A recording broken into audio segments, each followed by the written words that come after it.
Для тех, кто знает, а кто не знает, участок дороги из города Бишкек в село Караджагач, бывшее село Алато. То есть большой участок дороги, довольно-таки длинный. Весь он у нас вот в таких бесконечных дырках от начала и конца. Уже на протяжении полугода никто за этим не следит, никто за этим не смотрит. Водители кое-как пытаются ехать.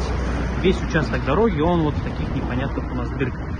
То есть когда-то сюда по приколу пытались закидать все грязью, кто-то потом гравий рассыпывал.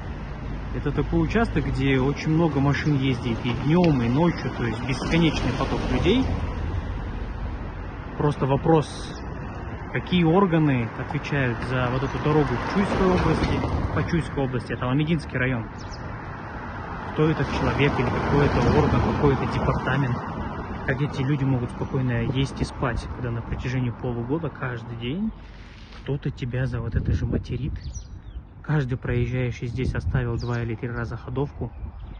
Вот в Бишкеке буквально вчера вышел репортаж про Алматинку, и сегодня уже по волшебству начали делать. Поэтому мы верим в чудо, мы верим в волшебство, что и здесь дорога Бишкек, село Караджагач, он же совхоз Алато, будет сделана.